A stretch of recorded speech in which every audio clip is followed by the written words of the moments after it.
Muy buenos días, un saludo, vamos a ir iniciando por acá.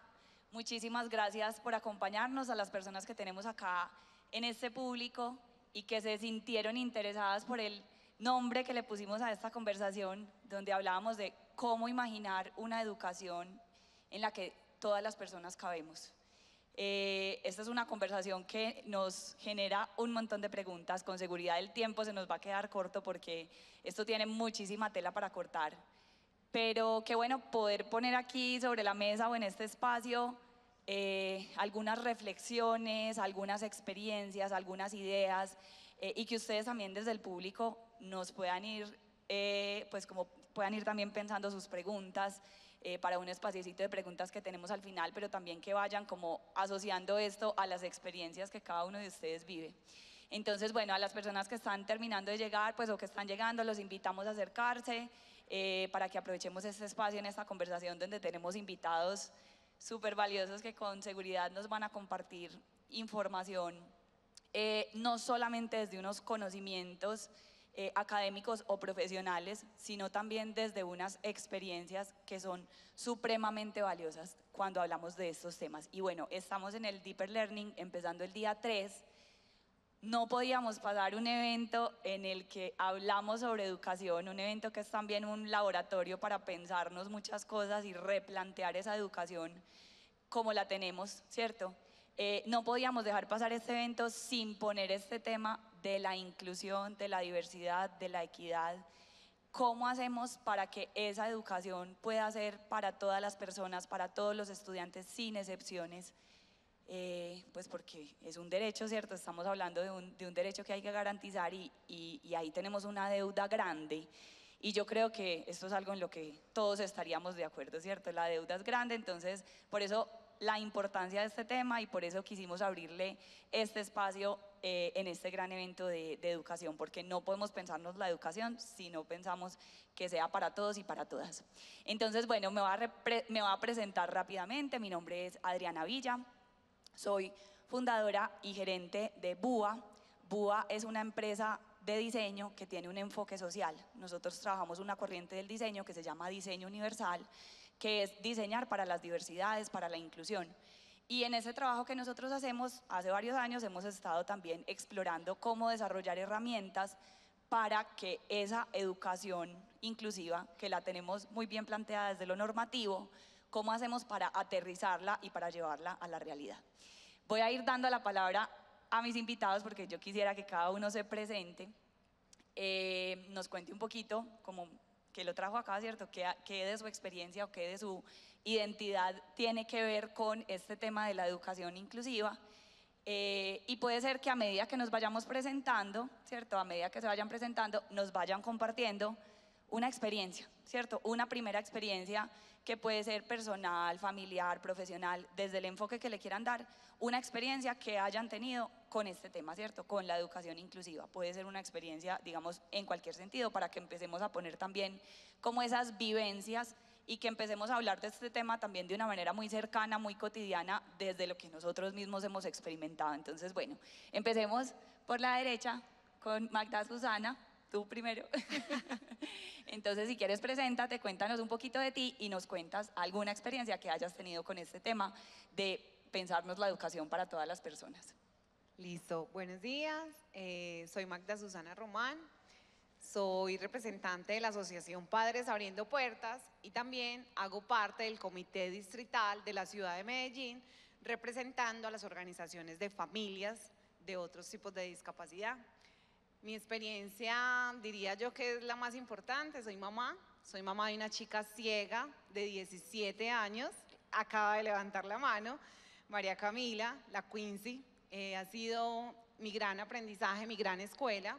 Soy diseñadora de profesión, pero creo que el tema del liderazgo y el activismo por el tema de los derechos, la discapacidad y la educación inclusiva ha sido mi motor, María Camila. Magda, muchas gracias. Vamos a ver entonces qué nos cuenta Andrés Felipe. Buenos días. Gracias a todos y todas por estar en este espacio. Mi nombre es Andrés Felipe Marín, soy docente de lengua castellana de la institución educativa José María Bernal del municipio de Caldas, Antioquia.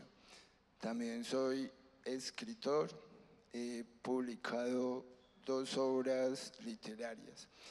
Y en cuanto a lo que nos dice Adriana, para iniciar, pues deseo empezar contando mi historia personal brevemente, la cual he estado bajo 2 sistemas. El sistema de integración, que fue el que viví mientras fui estudiante con discapacidad, y ahora como docente viviendo la educación inclusiva, que aunque ambos tienen algunas diferencias, se encuentran en que buscan o buscaban que la persona con discapacidad se integre a la sociedad y no esté alejada en una institución aparte, sino compartir con todas las personas como cualquier ciudadano, cualquier persona con derechos.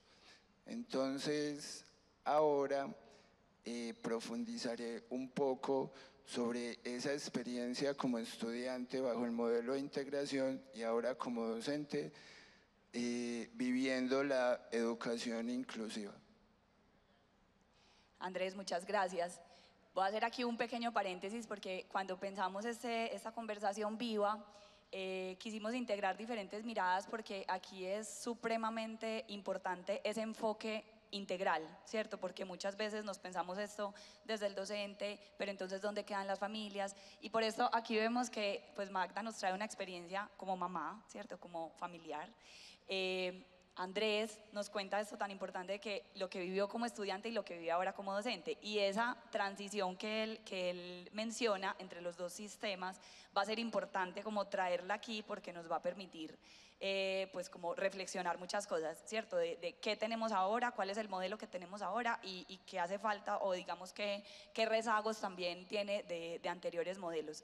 Y bueno, para seguir entonces con la presentación, pues aquí ya a mi izquierda tenemos en representación del sector público, pero también el doctor Mauricio ha pasado, digamos, por la academia en diferentes instituciones, entonces también tiene una mirada muy importante. Adelante, doctor Mauricio. Está prendido. Sí, bueno, muy bien. Muy buenos días para todos. Yo soy Mauricio Alvear, en este momento secretario de Educación del Departamento de Antioquia. Para darles un poquitico de contexto, pues yo he estado siempre estuve en la academia hasta diciembre del año pasado y muy conectado desde la Universidad de Antioquia, luego la Universidad EIA, a todos estos temas tan importantes de la inclusión. Con la Universidad de Antioquia se desarrollaron unos proyectos muy interesantes para incluir a población estudiantil y también profesoral en alguna situación de discapacidad. Este tema, obviamente, esta realidad hace parte también de los proyectos de la Secretaría de Educación del departamento y, por supuesto, en el plan de desarrollo que se aprobó hace 20 días en la Asamblea Departamental, pues tenemos proyectos para atender a toda la población estudiantil en esa situación, obviamente reconociendo que tenemos limitaciones muy grandes de recursos, pero también con la convicción de que tenemos que hacer más para lograr esa mayor inclusión en nuestras instituciones educativas de la población en situación de discapacidad o de extracapacidad o talentos. Muchas gracias, doctor.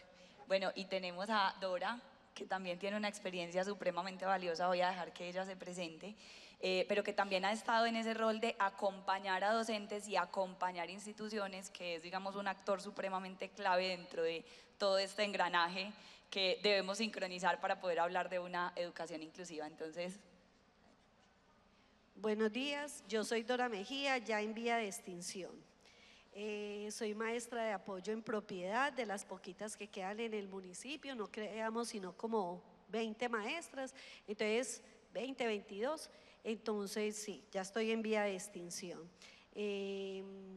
La historia que me vincula a mí con todo el asunto de la inclusión, pues es desde mi formación. Yo soy licenciada en educación especial, estudié, fui formada bajo el modelo clínico, salí a prestar mi servicio como profesional en internado y cuando apenas estaba entendiendo el asunto, desaparecieron los internados, pasé a escuela especial. Cuando medio ya estaba acomodada, desaparecieron las escuelas especiales y empezó el enfoque de integración. Ese nunca me gustó, entonces nunca pude acomodarme ahí. Y ya posteriormente pasamos al enfoque de inclusión en todas sus fases, ¿cierto? Primero la inclusión solita, después la inclusión escolar y ahora la educación inclusiva. Entonces me ha tocado vivir todo ese tránsito y toda esa historia como docente.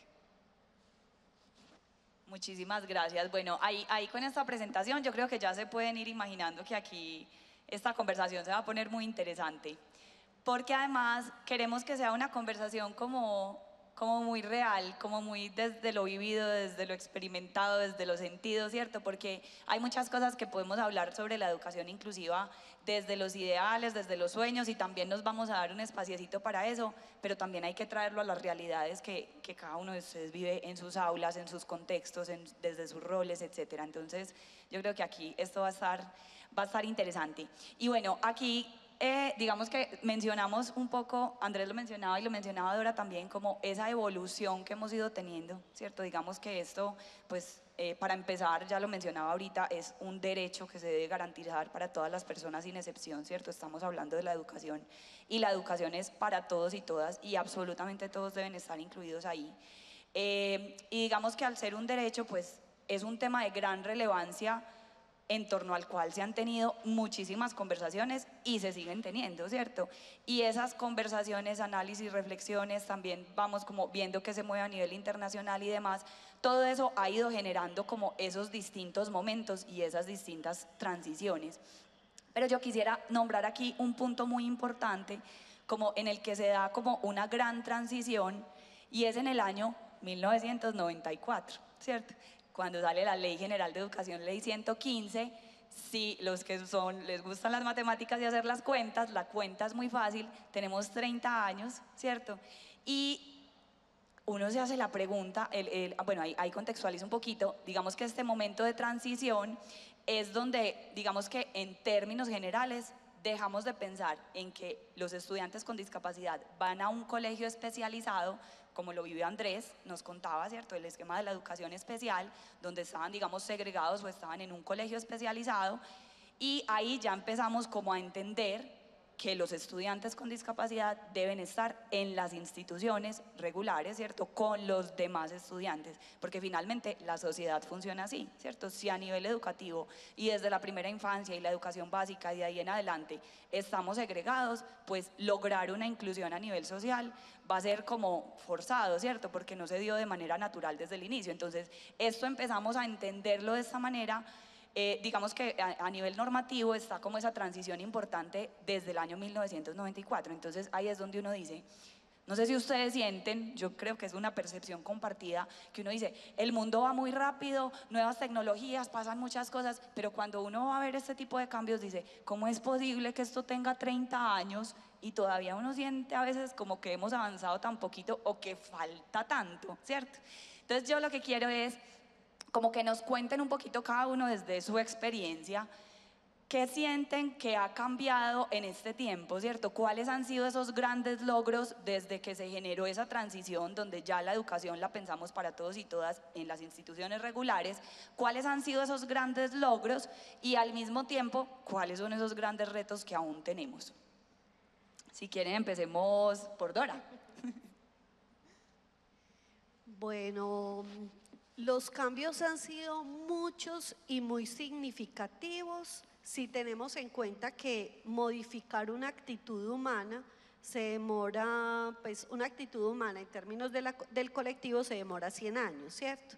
Entonces, esa es la primera buena noticia que les doy. Eso que ustedes quieren ver hoy, no les va a tocar verlo, ¿cierto? No nos toca ver. Siempre nosotros, cada generación es la responsable de tocar la puerta, de abrir la puerta y máximo de cruzarla, pero no le toca caminar o trasegar todo el cambio generacional que quisiera ver. Pero tenemos una gran responsabilidad, porque si no tocamos la puerta, si no se abre la puerta y si no se cruza, pues la generación siguiente no va a poder hacer lo que le corresponde hacer para que un día tengamos el goce pleno del derecho a la educación, ¿cierto? Entonces, como grandes avances en ese sentido, en ese orden de ideas, como grandes avances tenemos que ya no nos encontramos, las personas viejitas como yo, ya no nos encontramos colegios en los que aparece el letrero a principio de año: en esta escuela no se reciben locos, ¿cierto? Ya no encontramos una escuela que nos diga de frente, puede que lo diga soterradamente, ¿cierto? Pero de frente ya no nos encontramos un colegio que nos diga: ¿tiene discapacidad? No, aquí no lo recibimos. ¿Es comunidad LGBTI? No, qué pena, este colegio no es para usted, ¿cierto? ¿Es afro? No, no es para ustedes, no, ya no nos encontramos esos colegios, ni letreros expuestos, ni excusas de ese tipo. Entonces, el primer gran avance es que ya estamos presentes, ya somos visibilizados, aunque sigan muchos ocultos, aunque falten muchos por acceder, aunque falten muchos por ingresar, ya al menos no tenemos esa puerta cerrada en el marco de lo legal y muchos en el marco actitudinal, ¿cierto? También tenemos otro gran avance, y es que ya ningún profe pregunta: ¿y por qué a mí? Es que yo no tengo la formación, ¿cierto? Porque ahí nos tocaría preguntarle a Magda si ella tenía la formación y estaba formada para ser mamá de Camila. Obvio, no tenía esa formación. La formación la hacemos en el camino, ¿cierto? Nosotros nos vamos formando en la vida y en el camino. Entonces ya tenemos la mayoría de los profes, yo me atrevería a decir que casi que el 100% de los profes, claros en que aunque no quieran, tienen que recibirlos, es su responsabilidad, ¿cierto? También tenemos otro avance, y es que todos, aunque no lo hagan, ya saben que con pedagogías tradicionales, yo no voy a hablar de clásica porque a mí la pedagogía clásica me gusta, pero con prácticas tradicionales donde hay una sola forma de enseñar para una sola forma de aprender, tampoco es la respuesta pedagógica.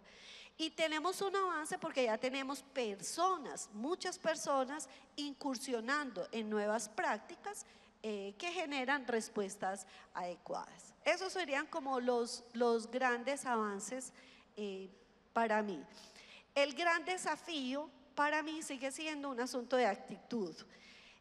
Yo soy educadora especial, toda mi vida me lo pasé en este camino y formando personas también en el campo de la educación especial y en la inclusión, pero sigo insistiendo en que más que un asunto de formación, esto es un asunto de actitud, es un asunto de saber cuánto yo como ser humano estoy dispuesto a compartir este espacio, este territorio, estas riquezas que tengo con los seres que me rodean, ¿cierto?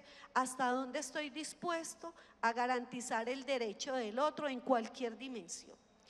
y hasta dónde estoy dispuesto a compartir esto que tengo yo con otro. Para mí sigue siendo más un asunto de actitud. Obvio, con formación es mucho más fácil, con formación es mucho más rápido, con formación es mucho más exitoso, pero sin formación también se puede. Entonces, más es un asunto de caminar y de caminar al lado del otro y de mirar al otro y decirle, como tú seas está bien para mí y yo espero estar bien para ti como yo soy o como yo he podido ser, porque todos somos solamente lo que la historia de vida nos ha permitido ser, ¿cierto? Entonces, para mí el desafío, el gran desafío sigue siendo un asunto de actitud humana. Dora, muchísimas gracias. No sé a ustedes, pero a mí me parece como muy, bueno, ahí hubo unos aportes increíbles, pero sobre todo muy tranquilizadora esa postura de, pues también es como aceptación, ¿cierto? La realidad es que esto no lo vamos a ver hoy como nos lo soñamos, pero lo estamos haciendo posible, ¿cierto? Justamente estar aquí, hablar de esto y cada uno de los que está aquí en el público que tienen interés por eso, lo estamos haciendo posible. Voy a pasar a Andrés. Andrés, contanos qué cambios has visto como desde esa transición, vos que viviste ambos sistemas, y cuál crees que es el principal reto o los principales retos a hoy.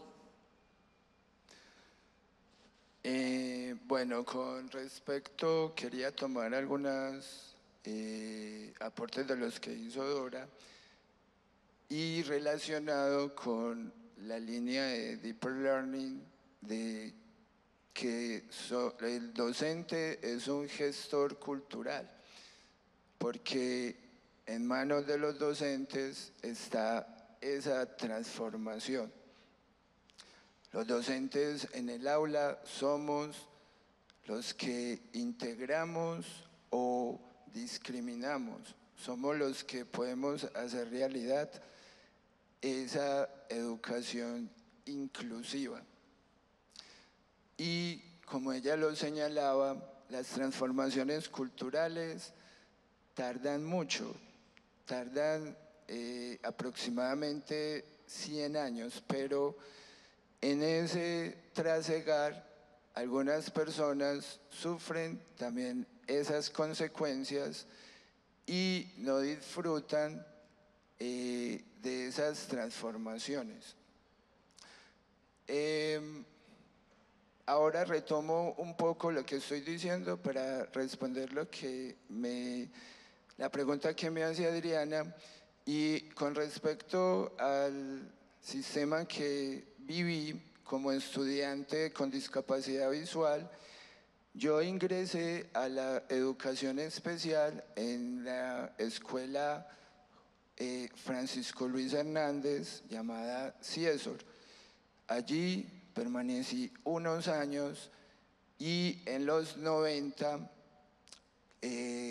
gracias a la Constitución del 91 y a la Ley General de Educación de 1994, me tocó esa transición de la escuela especial a la integración. Aunque algunas personas señalan que la integración no es muy adecuada, pues en mi caso fue muy positiva, porque aunque hay algo que no comparto en la integración y es que el sujeto es el que debe adecuarse a la sociedad, sí hay puntos fuertes que se deben tener en cuenta que tenía la integración. ¿Cuáles eran? Que teníamos docentes que amaban lo que hacían y eran personas que nos desarrollaban esas capacidades a las personas con discapacidad. Entonces, cuando yo ingresé a un colegio regular, tenía desarrolladas las habilidades y las capacidades para desenvolverme en ese medio y para exigir mi derecho. Cuando fui estudiante tuve docentes que me rechazaron en ocasiones y tuve que exigir mi derecho. Cuando estaba en sexto, en el grado sexto, o sea, lo que antes llamaban primero de bachiller, fui discriminado por la docente, la directora del grupo, porque se hizo las elecciones del gobierno escolar y yo quedé representante del grupo. La docente me dijo que me saliera del salón y porque yo había quedado representante del grupo. Entonces me dijo que me retirara e hizo de nuevo las elecciones. Eso para mí fue fatal, me afectó demasiado porque me sentí discriminado, aunque hoy entiendo que era una persona pues que no estaba en un nivel de conciencia adecuado y por eso hizo esa acción que cuando actuamos de esa manera perjudicamos sin saberlo en ocasiones al otro. Entonces yo en esa integración podía exigir mis derechos. Ahora en la educación inclusiva, si un estudiante no tiene unos padres activos como Magda, porque en su mayoría sus padres son de bajos recursos económicos, no conocen las leyes, no conocen las normas, y fuera de eso tiene docentes que no apoyan el proceso o no creen en él, se le está violando el derecho a la educación y ese estudiante no tiene las herramientas para defenderse, porque no tiene las herramientas para defenderse porque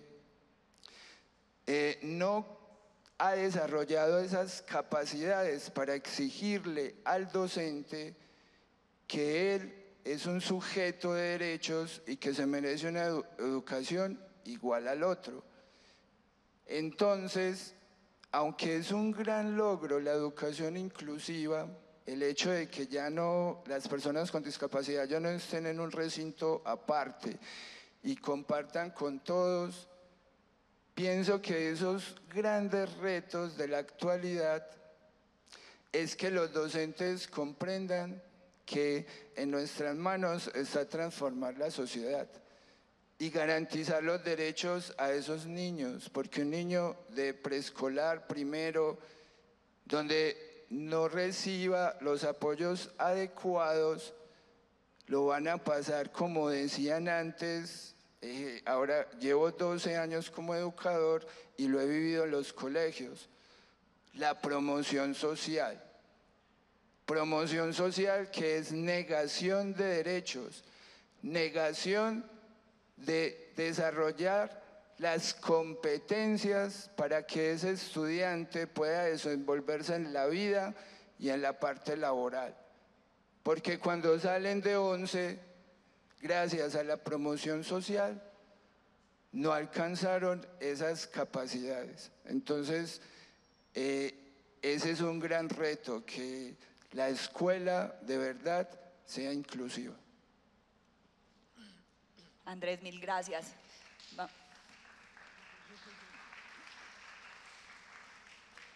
Ahí hay muchas reflexiones que espero que estén tomando nota o estén muy atentos para que todo esto lo sigamos llevando también a otros espacios para continuar con esto. Magda, cuéntanos tú, que has visto también desde el proceso de llevar a María Camila a que fuera recibida desde la guardería, ¿cierto?, en una institución regular con el resto de niños y niñas, y cómo has visto de pronto acompañándola a ella, que ya Quincy tiene hoy 17 años y entró a estudiar en la Universidad de Antioquia, ¿cierto? Entonces ha vivido como esas diferentes etapas de la educación. ¿Qué cambios has visto ahí y qué retos crees que aún tenemos? Gracias, Adri. Hay algo que tengo que agradecer, es el camino que ha hecho Andrés, la familia de Andrés y todos los otros Andrés que existen en la ciudad, para que yo hoy por hoy pueda hablar de que Camila es una universitaria. Entonces, yo no estoy esperando los 100 años porque afortunadamente soy una mamá muy activa, tengo la disposición también y los apoyos familiares que me permiten estar allí. Entonces, que Andrés haya caminado para que María Camila desde sus 2 años haya entrado a estudiar en un aula regular, en preescolar regular, donde era la primera estudiante ciega en su preescolar, donde verdaderamente les tocó hacer una adaptación. Entonces yo creo que es un cambio muy positivo, que este preescolar se retara de listo, vamos a hacer esto, tenemos que hacer estas estrategias, tenemos que organizar esta cerca, tenemos que buscar que Camila no se caiga. Bueno, en el tema personal, algo muy positivo es que hoy exista el decreto 1421. Muy positivo que la 1618, la ley estatutaria de derechos, hoy nos dignifique el derecho a la educación. Y además que existan instituciones educativas precursoras del modelo de educación inclusiva. Como reto, quisiera yo ver más estudiantes en las aulas, pero porque los llamemos. En estos momentos hay una campaña de vengan al colegio, promovamos que los chicos estén en las aulas. Pregunto, ¿estamos insistiendo porque estos chicos que están en las instituciones educativas, en las instituciones que aún, en Medellín aún hay instituciones que promueven el tema de habilitación y rehabilitación y tienen espacios como una necesidad puntual que la familia ha generado? La familia nos dice, es que en el colegio no me le ponen cuidado. Eso es un reto. ¿Por qué? Porque no le ponen cuidado, porque lo tienen, lo incluyen y lo dejan en un lado, en un costado. Y en ese costado lo ponen a pintar, a jugar con plastilina, eso, y no piensan, bueno, ¿y cómo va a ser el diseño de la estrategia para que este chico pueda aprender? Si estoy aprendiendo fraccionarios y entonces él no me va a entender los fraccionarios, ¿qué estrategia voy a implementar para que él pueda hacer una torta o que podamos compartir una chocolatina y estamos haciendo división? O sea, ¿cómo nos pensamos esa estrategia para que ese chico también participe del tema que están trabajando? Porque no es simplemente pongámoslo a pintar y hacer, no, busquemos qué estrategia para que él aprenda dentro de sus posibilidades. Entonces es otro reto, las posibilidades que tienen estos chicos, no todos van a aprender. Les voy a decir algo, no necesariamente porque tienen discapacidad tenemos dificultades. Yo no soy buena en la división, o sea, yo puedo decir que yo no aprendí a dividir, entonces no era mi talento, pero seguramente la oralidad, la ortografía y otras cosas me eran fuertes para mí. Entonces, ¿cómo potencio esa habilidad de ese chico en el aula? Sigue siendo un reto. Un reto muy grande, Adri y compañeros, es Cami empezó con chicos con altas necesidades de apoyo porque su diagnóstico de base es una chica pues que normalmente el diagnóstico, bueno, otra cosa, los médicos nos pronostican unas cosas que dicen no va a aprender, no va a hablar, no va a caminar, no va a hacer, y las familias no tenemos más acción como de bueno, esto me lo dijo el médico, el que estudió, el que hizo esto, aquello. Entonces una familia ¿qué hace? Se tira a recibir lo que ya le den y no busca posibilidades porque obviamente no le están mostrando horizontes, y hoy por hoy se sigue dando eso. Entonces el hecho de que Camila haya sido diagnosticada así me permitió conocer otros chicos con altas necesidades de apoyo, chicos que no tienen movilidad, que no son verbales, que tienen que usar otros elementos como productos de apoyo como sillas de ruedas o sondas gastros, o sea, otras cosas. Estos chicos no están en las aulas. Estos chicos por lo regular están en sus casas, sus familias son las que los cuidan. Entonces yo me sueño con que ese reto, estos niños en algún momento sí estén en las aulas y que no sea la mamá la que esté en el aula, porque yo también quiero trabajar. Hoy por hoy yo pertenezco a una empresa que me ha abierto las manos, los brazos, todo, y yo puedo ser mamá, puedo trabajar, puedo ser líder, pero porque tengo todo el entorno que está generando esa inclusión.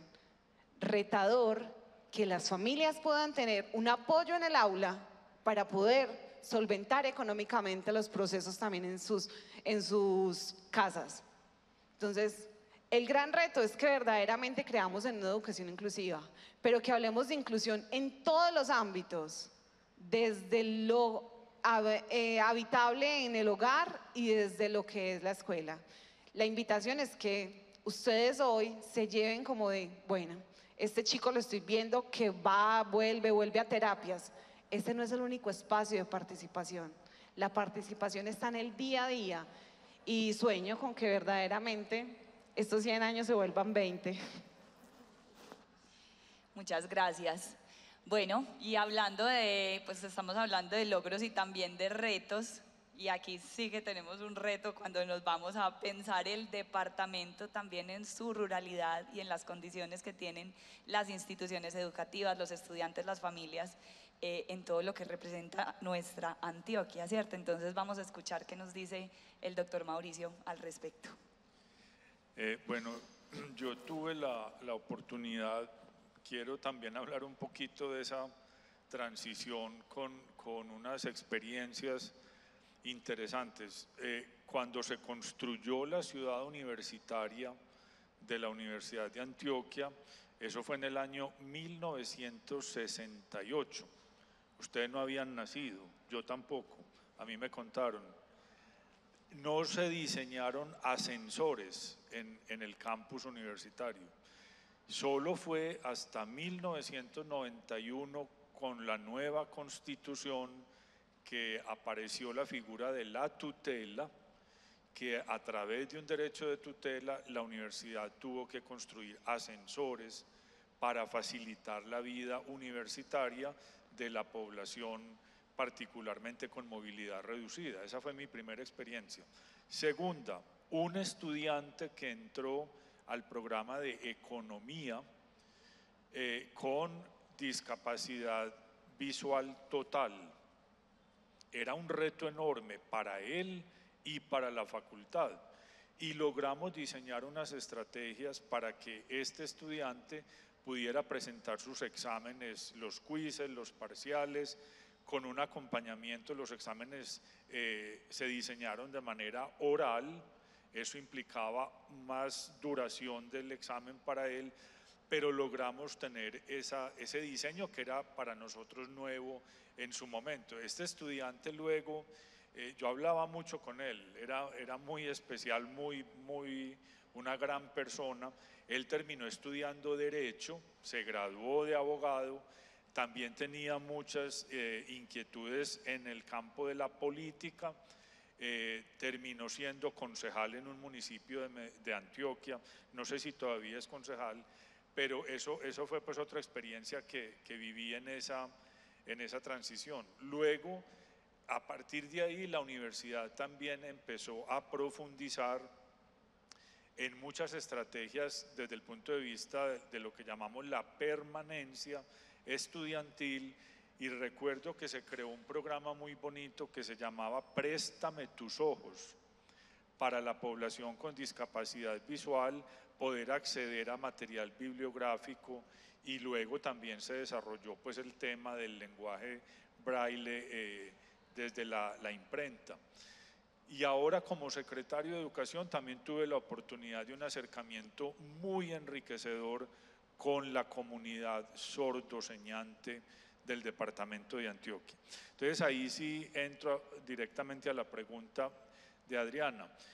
En Antioquia, para que tengamos un contexto, nosotros en la Secretaría atendemos 116 municipios, o sea, aquellos que se llaman no certificados. No atendemos Medellín, por ejemplo. Entonces eso nos pone en un panorama de una población que es fundamentalmente rural. Hoy tenemos una población estudiantil desde preescolar hasta la media de aproximadamente 435.000 niños, niñas y adolescentes. Y tenemos un inventario, digamos, de unas 4.300 sedes educativas.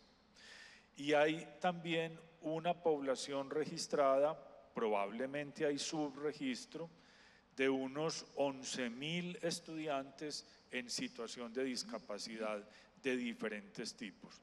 Si uno mira en porcentaje, esto sería aproximadamente el 2.5% de la población estudiantil en situación de discapacidad. Aparentemente es una cifra muy baja, pero uno quisiera que todos los niños y adolescentes que están en situación de discapacidad pudieran estar integrados al sistema educativo de manera moderna, digámoslo así. Tenemos hoy en el departamento una posibilidad con recursos de la nación, de las transferencias, tenemos un contrato con una universidad para el tema de apoyo docente y lograr a través de modelos flexibles la inclusión de los niños y niñas con alguna situación de discapacidad al aula regular. Eso nos da más o menos una población de unos 190 docentes de apoyo. Es muy poquito, la verdad. Quisiéramos tener siquiera un docente de apoyo en cada sede educativa, pero imagínense que serían 4.300 docentes de apoyo adicionales. Hoy tenemos 20.000 maestros en el departamento de Antioquia. Entonces, ahora hablando con Dora decía una cosa que es muy importante. Quizá el gran reto es formar a los maestros, porque los maestros son las personas que realmente están todo el día con los estudiantes en el aula. Entonces, habría como un efecto multiplicador. Si los maestros están formados, sensibilizados frente a las situaciones de discapacidad, yo creo que ganaríamos mucho. Ese es el gran reto que tenemos en el departamento.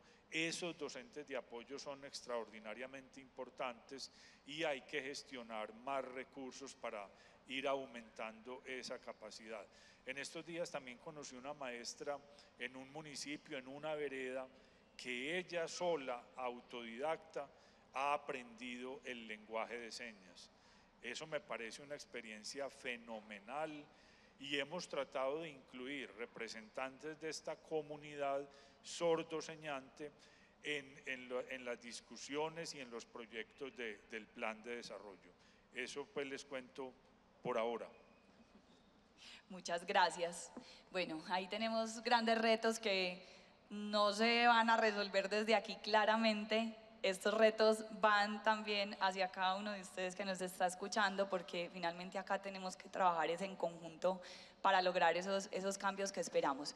Y bueno, aquí yo quisiera hacer como un pequeñito experimento, ¿cierto? Porque esta conversación viva también busca, primero, que sea como muy espontánea, muy tranquila. Literal, a nosotros nos habían dicho como hablen como si estuvieran en la sala de su casa, pero también queremos como involucrar un poquito a este público. Entonces yo quiero que llevemos esto mucho a la realidad, ¿cierto? Y aquí hemos estado hablando como de esa transición, de las experiencias, de los avances, de los retos. Y hablamos de ese momento importante que se da en el año 94, cuando ya pasamos como a ese modelo de integración donde dejamos de pensar en teoría, o por lo menos desde lo normativo, en esas escuelas o colegios especiales. Y hay otro momento importante, ¿cierto?, que es, digamos, el marco normativo que tenemos ahora, que viene desde la convención, que es la Convención Internacional sobre los Derechos de las Personas con Discapacidad de la ONU, ¿cierto?, que es un documento internacional que también fue desarrollado con un enfoque participativo. Nada para nosotros sin nosotros, ahí hubo una participación significativa de las personas con discapacidad. Esto es el año 2006, se ratifica en Colombia en el año 2011, en el año 2013 se convierte en ley estatutaria, ¿cierto? Vamos viendo también como los tiempos que toma cada cosa, cada uno de estos pasos.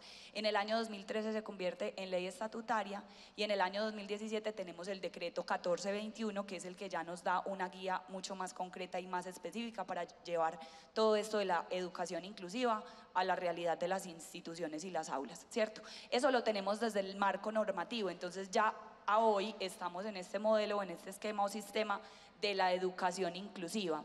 Pero yo quisiera, y ahí es donde lanzo la invitación a alguien del público, a ver quién se anima, que nos cuente un caso particular que esté viviendo hoy en su aula y que diga, por ejemplo, no, yo creo en la educación inclusiva, pero esto me está costando un montón, o la realidad que estamos viviendo es esta. ¿Quién se anima de pronto a contarnos? Por allí.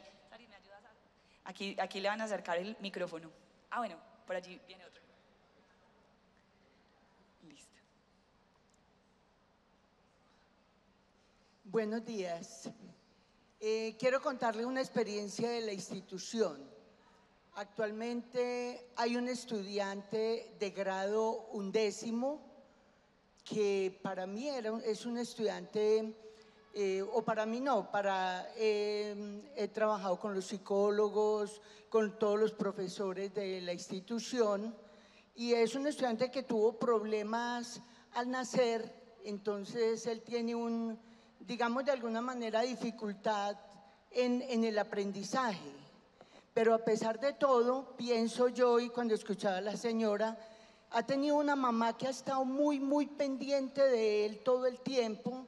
Yo apenas tuve oportunidad de recibirlo como estudiante en mi clase el año pasado en grado 10º, y empecé a observar que tiene demasiadas dificultades de aprendizaje, pero hay algo que a él les llama mucho la atención, y es la música.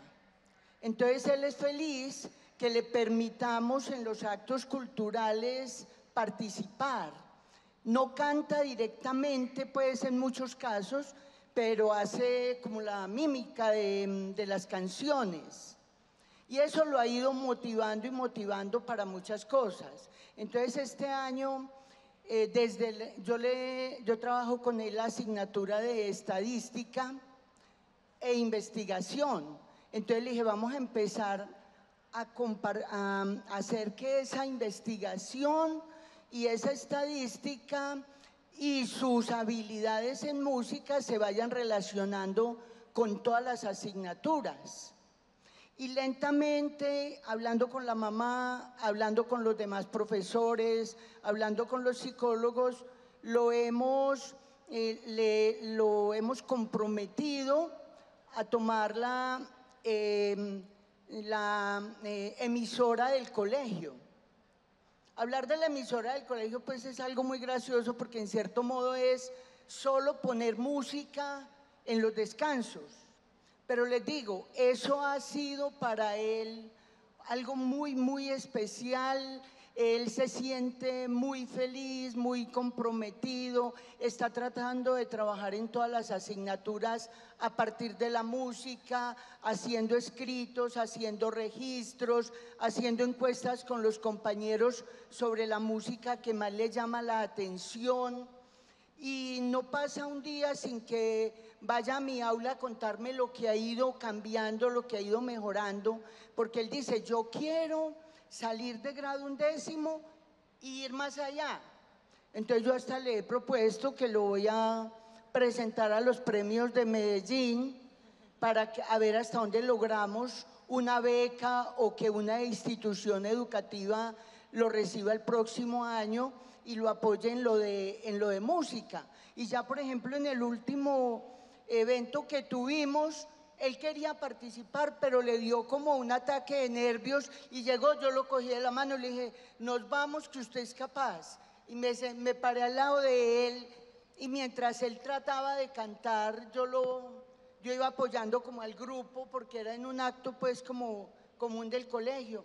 Y yo creo que eso le ha servido mucho. Él me manda, aquí tengo en el celular precisamente videos y cosas que él me manda, porque él tiene esta dificultad para hablar.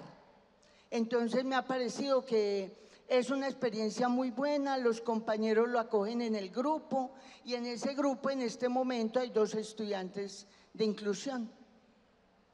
Muchas gracias. Vamos a escuchar aquí brevemente otro caso, y alguno de nuestros invitados, no nos da para pasar la ronda por todos, pero alguno de nuestros invitados que le quiera decir algo, ¿cierto? Como a la luz de este modelo de la educación inclusiva, ¿qué tendría para decir como frente a estos casos específicos, para que hagamos también como el ejercicio muy aterrizado? Bueno, muy buenos días. ¿Sí me escuchan? Sí. Bueno, yo soy William Duque, profesor del Columbus School. Pero en este momento me voy a quitar la ropita de profesor y voy a tener un recuerdo. Yo soy bachiller de 1986 del Colegio de la Universidad Pontificia Bolivariana. 5 grupos la clase.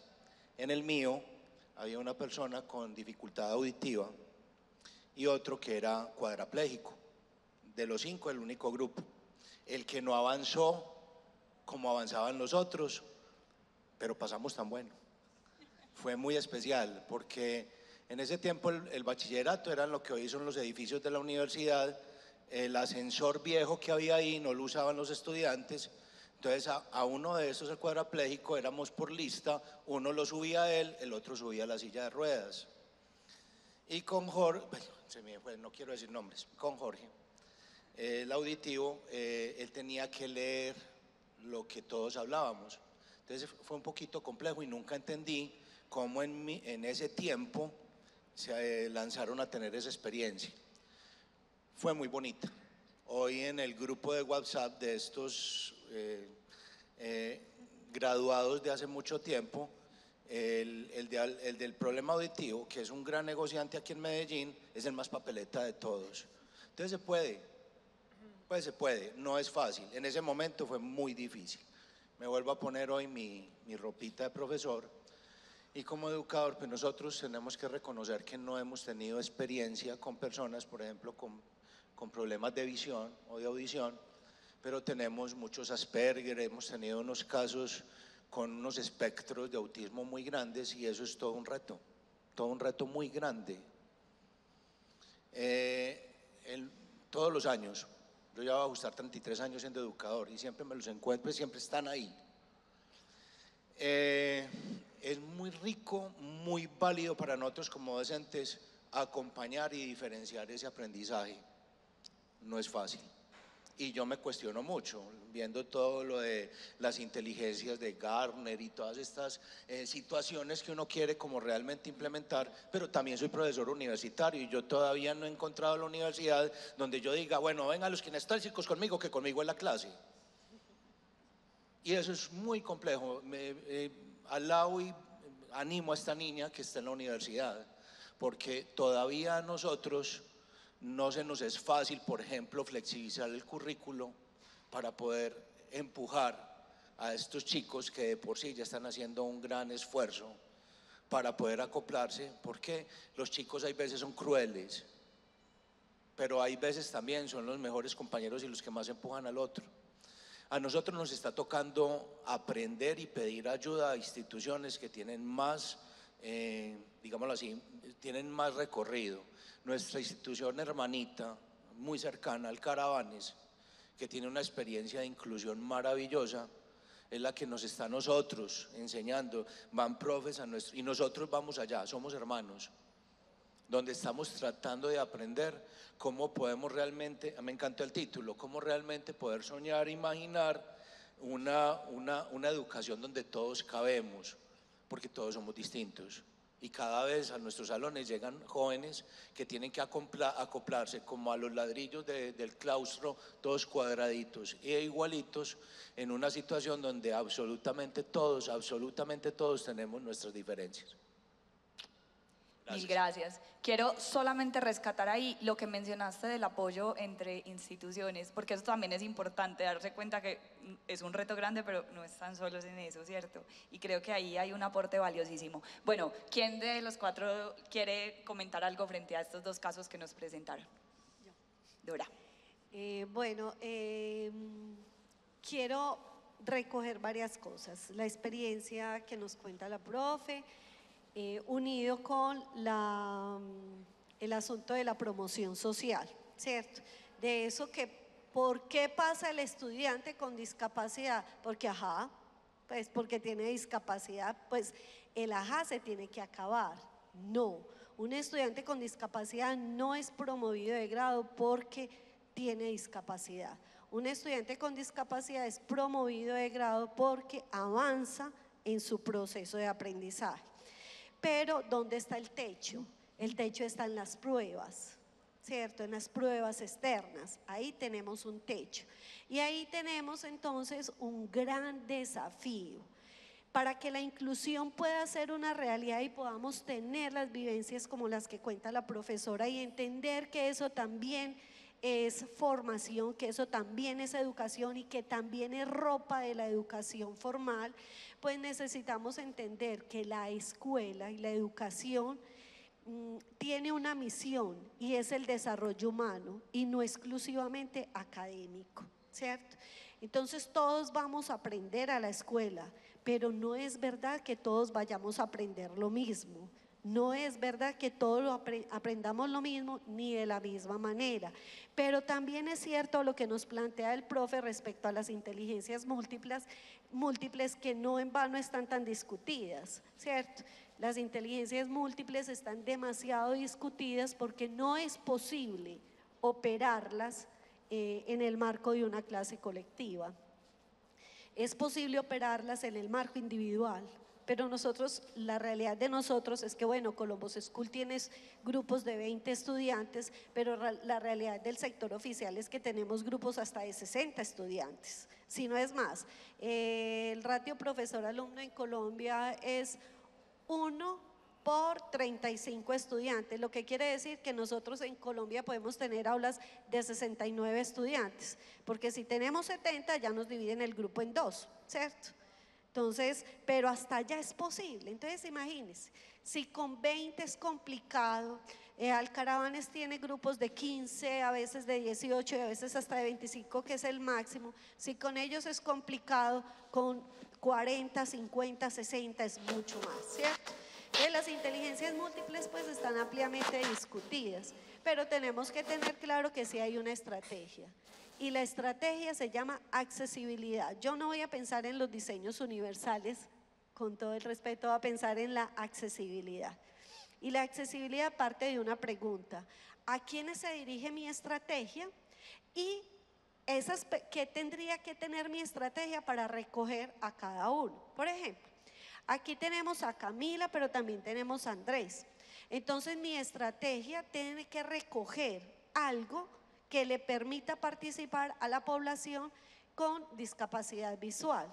Y en este momento pues es la oralidad o podría ser la descripción, ¿cierto?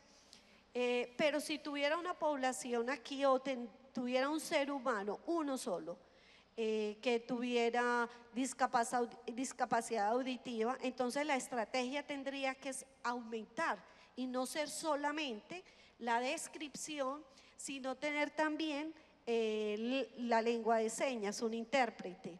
Pero si además tengo un estudiante con autismo, que en el Columbus School pues no es el único lugar, estamos sorprendidos en Colombia cómo todo este asunto de la migración ha aumentado la cantidad de población con autismo que nos tiene pues desbordados de verdad.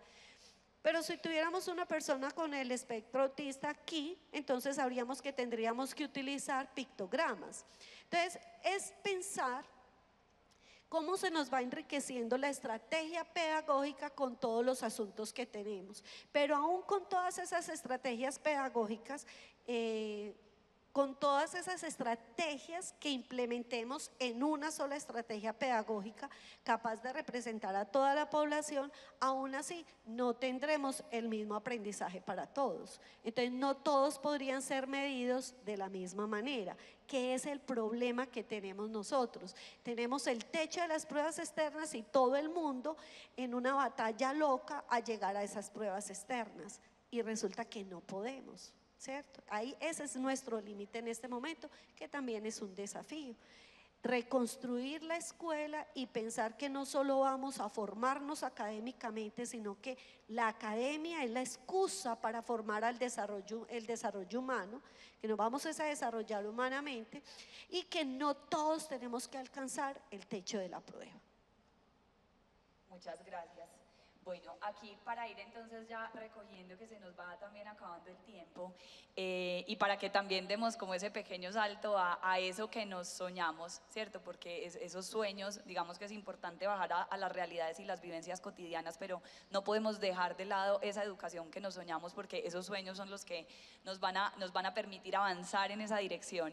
Entonces voy a recoger un poquito de lo que ellos han ido comentando, como de qué nos soñaríamos, ¿cierto? En esa educación, que digamos que ahí podríamos decir que el primer sueño es que no nos tome los 100 años completos, sino que podamos un poquito acelerar ese cambio. Nos estarían faltando 70 si contamos desde la transición del 94, entonces que no nos falten 70, sino podemos decir 20, ¿cierto? Magda dijo 20. Entonces nos soñamos una educación donde el cambio que esperamos no se demore tantos años o tantas décadas. Nos soñamos una educación donde haya estudiantes con altas necesidades de apoyo presentes en las aulas, una educación donde las familias tengan las condiciones para ser corresponsables del proceso de sus hijos, donde no se vulneren los derechos, ¿cierto? Donde no se vulneren los derechos y donde esa inclusión no se convierta de alguna manera en una pantalla para que al interior de las aulas haya segregación y también haya violación de los derechos humanos. Nos soñamos una educación que pueda llegar a las condiciones de la ruralidad, ¿cierto? Entender las realidades de esas más de 4.000 instituciones educativas que tenemos en el departamento, teniendo en cuenta también, digamos, esas carencias que tenemos a nivel de docentes de apoyo, entonces que podamos también formar y cualificar a todos los demás docentes para que puedan hacer esto una realidad en las aulas. Una educación que le apunte al desarrollo humano más que al desarrollo académico y donde el docente también sea ese eje de toda la transformación que nos soñamos. Ahí voy a darles la palabra para que ustedes me complementen como una respuesta rápida, ¿cierto? Como qué nos faltó de váyanlo pintando ahí en su imaginación, ¿cierto? ¿Qué nos faltó como de este escenario soñado de la educación que quisiéramos, de esa educación que sea para todas las personas, ¿cierto? Donde todas las personas cabemos. Chiquito, me faltó que hayan más docentes de apoyo en el aula, pero también que la actitud de los docentes en estos momentos, los docentes regulares, sea una actitud más abierta al aprendizaje y a la enseñanza, y que el número de estudiantes en el aula no siga siendo una barrera. Entonces, además, podamos tener unos elementos como herramientas didácticas más cercanas a la comunidad para que verdaderamente lo implementemos. Y soñamos también con que la educación inclusiva sea en todas las etapas y en todas las condiciones, que no sea una barrera. Gracias, Andrés. ¿Qué le sumarías? Bueno, yo le sumo que para poder que lleguemos a la educación inclusiva, la responsabilidad no es solo del docente, aunque somos una parte muy fundamental, la responsabilidad, como tú lo señalabas, Adriana, también es de la familia y de la sociedad y del Estado. En el decreto 1421 menciona que las partes que acabo de mencionar son responsables de que haya una verdadera educación inclusiva. Y ojalá el Estado colombiano entienda que la educación es fundamental y haya más inversión, porque debido al déficit que hay y que nuestros gobiernos no han entendido que la sociedad, la educación es la que transforma la sociedad, hay muchas barreras.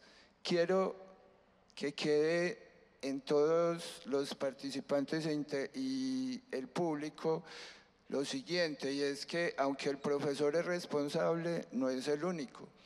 El Estado le falta mucho, porque en España, por ejemplo, el sistema de educación inclusiva es muy distinto. Allá hay un equipo de apoyo. Acá supuestamente apoya la salud, pero sabemos que hay un gran problema y que cuando el estudiante lo requiere, no están allí los terapeutas. En España y en otros países, la escuela cuenta con ese equipo que apoya al docente. Ustedes mismos lo señalaban, grupos de 35, 40, para el docente es complejo.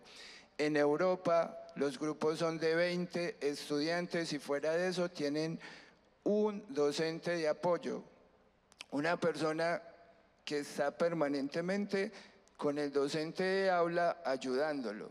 Si eso ocurriera en nuestro país, la educación inclusiva sería más fácil para el docente, porque son 35 realidades, son 35 personas distintas. Y a veces las personas con discapacidad requieren más atención para poder que la escuela ofrezca esa posibilidad de que no haya barreras. Entonces, finalizo, mi conclusión es esa. Para que haya una verdadera educación inclusiva es responsabilidad del docente, de la familia, de la sociedad y del Estado. Gracias, Andrés. Doctor Mauricio. Nosotros en la Secretaría hemos construido un propósito superior y es la educación para mejorar la calidad de vida de las personas y contribuir a la competitividad de los territorios. Con ese propósito superior tenemos que ser capaces de lograr la inclusión y cierre de brechas, tanto urbanas, rurales, de los grupos étnicos, de los distintos grupos poblacionales y, por supuesto, como lo dice el título, en donde quepamos todos, pero con esa idea de mejorar la calidad de vida, pero también la competitividad del territorio, cada uno aportando en su medida a esos dos propósitos. Muchas gracias, Dora. Yo sueño el momento en que diversidad e inclusión no tengan que ser nombrados, sino requieran de estos espacios, porque ya es un asunto tan natural en mí y en el otro, pues que ya no se hace necesario estudiarlo como temáticas, ¿no? Sino que ya forma parte de nuestra piel y de nuestra cultura. Yo sueño ese momento. Muchas gracias. Yo también quiero agregar algo. Yo sueño una educación inclusiva en la que entendamos, pero además demostremos que en este enfoque de dar respuesta a la diversidad está gran parte de la respuesta de la calidad educativa para la totalidad de los estudiantes. Es decir, esta apuesta que hacemos en este sentido, en este caso hemos estado hablando de discapacidad principalmente, pero también aplica para otros grupos poblacionales y para las diversidades en todas sus manifestaciones, que entendamos que pensar en esa diversidad es lo que va a permitirnos responder mejor, con mayor calidad y apuntándole realmente al desarrollo humano de todos los estudiantes en su generalidad, ¿cierto? Avanzar en esto nos va a permitir avanzar en la calidad de la educación que nos soñamos para todos y para todas.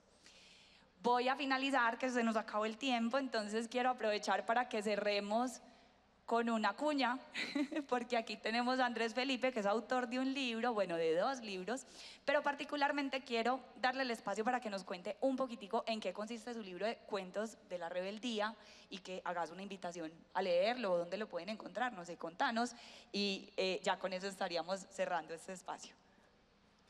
Gracias, Adriana.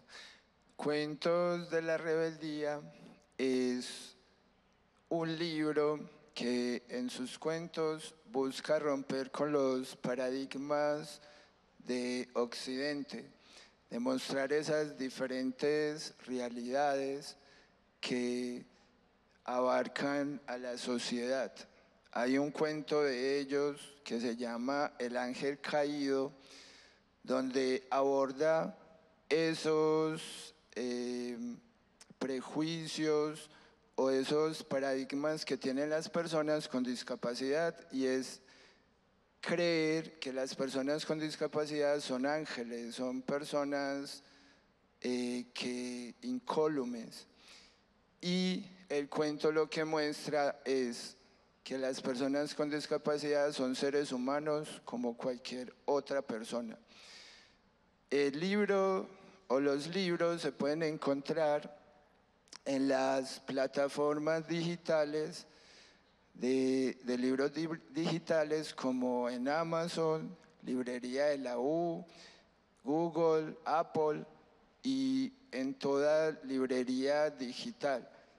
Este libro de cuentos de la rebeldía lo pueden adquirir en forma digital y también física, pero la única manera es a través de esas plataformas digitales. Muchas gracias por haber asistido, haber participado de esta charla, y una feliz tarde para todos. Muy bien. Muchas gracias. Yo creo que ahí con esa invitación a leer el libro es un buen cierre, porque finalmente en eso consiste, entendernos como personas, entendernos como personas, ¿cierto? Ahí como en el ángel caído, entendernos como personas, ahí está la respuesta, personas en toda la integridad, en todo lo que significa ser persona. Muchas gracias, muchísimas gracias y sigan aprovechando mucho esta última jornada del Deeper Learning.